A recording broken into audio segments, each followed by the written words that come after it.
To start with, what we see at the beginning are not your typical love arrow shooting cherubs. And if you add the title, you can be sure you're in for something steamy.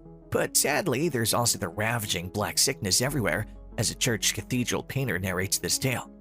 The feudal lord by the name of Cherubino has ordered his boys to chase Lorenzo down for beating him at the gambling table.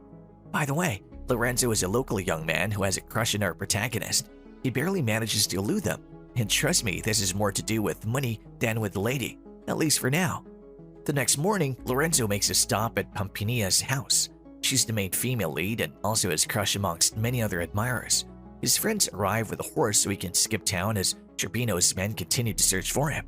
Meanwhile, Pampinea is grieving the death of her parents to the plague. Cherubino walks in saying that her father owed him a debt, and to pay it back, Pampinea needs to marry him. How convenient, don't you think? Also, the narrator has soon abandoned his church roof painting job and become a full-fledged priest because the Holy Ghost whispered it to him. Lorenzo, on his part, is being chased on horseback and ends up at the sanctuary of nuns. Imagine that for a moment, will you? That same thought happens to be the wish of almost every red-blooded man, so it might interest us to know how he got in. The prior scene played out like this. He fell from a tree while hiding from Cherubino's men, and the nuns thought he fell from heaven. To be fair, he even looked the part because he had such a handsome, angelic face. Lorenzo even went further by pretending to be deaf and dumb, which endeared him even more to the nuns. At least, if a nun can't get a regular man, then an angel will, especially if he was God sent. In the following scene, Pampinea and her girls, together with Lorenzo's friends, call for a meeting at the church to decide on leaving town because of the plague. Cherubino crashes the meeting and commands that they disperse. He even recognizes and threatens Lorenzo's friends. But then the newest and self-appointed priest intervenes. Afterward, they're soon on their way out of the hellhole caused by the plague. But Pampinea does one better and checks herself into the same convent where Lorenzo is. Yep, the same Lorenzo is claiming to be deaf and dumb and having a field day with all the nuns. While being prepared for life as a nun, Pampinea can help but cite Lorenzo. In fact, you can't miss him seeing he's the only man there. He works as a convent gardener and has become very popular indeed. Pampinea notices how the other nuns enjoy his company at some point, so she becomes jealous. In fact, any nun who has not yet been touched wants a piece of him. Pampinea herself is distracted from her original mission of waiting for her betrothed, who is a nobleman and the count of a province in Russia. As you'll find, he's a very confident young man who is proud of his heritage and mounts it off at every opportunity to anyone who cares to listen. And so enters the count to pick Pampinea up so they can get married according to her father's last wishes. Remember, Cherubino has taken advantage of her father's death and alleged indebtedness to corner Pampinea for himself. Instead of Pampinea, who has since fled, the count is met with Cherubino and his men. Cherubino now claims to be Pampinea's rightful fiancé, but the count is strong-willed and doesn't believe this. One fun fact is his Russian accent is quite strong. He writes out, and fortunately, a servant hands over a personal message from Pampinea. The others are still on the road talking about their virginity and all. Two cowgirls appear from nowhere and tempt Lorenzo's friends to come in onto them. The problem is Dino, who is one of Lorenzo's diehard pals, has a girlfriend who insists on remaining chaste till marriage. Her name is Philomena, and she's tall and attractive.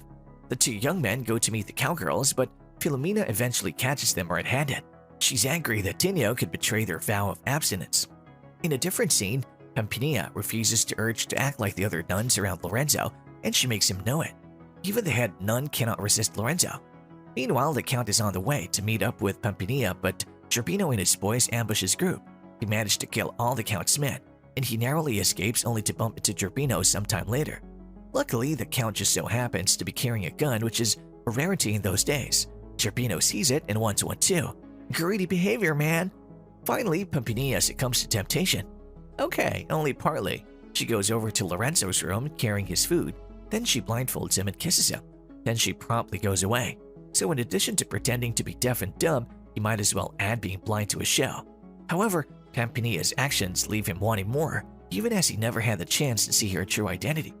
We now see that the rest of the group is still on the road. Dino is angry at Philomena, his girlfriend, for complicating his wet dream. They both go off the road and into the woods to make up, but then they're captured by some big men and taken to a camp.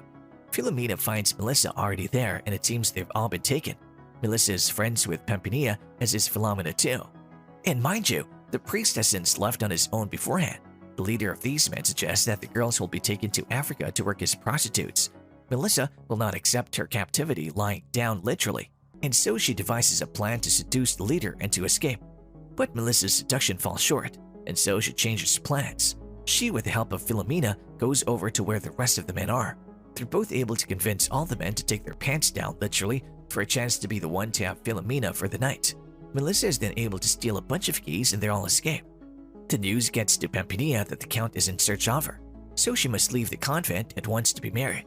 But first, she must leave a parting shot, which is, if she can't have him, then no one else would. In other words, she exposes Lorenzo's antics to the nuns by revealing that he can indeed talk. So the nuns catch him in his lie, and he's promptly evicted from the convent. Here's what happens next, also known as the twist in the tale. The Count roams the woods alone and comes to a river. While trying to drink, he sees Melissa swimming, and as nature would have it, he thinks he has found his Pampinea, and worse still, he doesn't deny it. So they end up making out. Meanwhile, Pampinea is on her way to meet up with him at the wedding venue. Too late, girl. However, she picks Lorenzo on her way there. When they arrive, there's nobody there. So Pampinea and Lorenzo get to talking. He tells her about the mysterious nun from earlier who kissed him blindfolded. Goodness, he doesn't even know she's right there in front of him. What's with the set of women in blind spots, huh? As they talk, Pampinea sees how seriously in love Lorenzo has become with this mysterious woman, namely herself. And they're walking while talking now. And Pampinea proposes that she can make him forget about this woman with her kiss. The same kiss that has his head over heels in love. Pampinea's hope is that he recognizes the kiss as being hers. As they're about to lock lips, Zerbino arrives on horseback with his men and interrupts them. He tries to kill Lorenzo, but Pampinea intercedes and says she won't marry him with Lorenzo's blood in his hands, so Lorenzo is locked up instead. Next up, Zerbino arranges for a priest right away, and it just so happens that the same self-anointed priest stumbles in from nowhere. Also, Zerbino releases Lorenzo as a sign of good faith. However, he has secretly ordered his men to kill him. Lorenzo outwits the men just as the Count rides past on his horse. They both have a wedding to gate crash. According to Pampinea's wishes, the priest stalls for as long as he can. Soon, both the Count and then Lorenzo arrive. They challenge Zerbino and a sword fight ensues. They easily have Zerbino cornered and toss a coin to decide who fights him first. Lorenzo wins, and so Zerbino has to fight him at the edge of the well. Another fun fact, Zerbino is scared of heights, but his pride won't allow him to give up.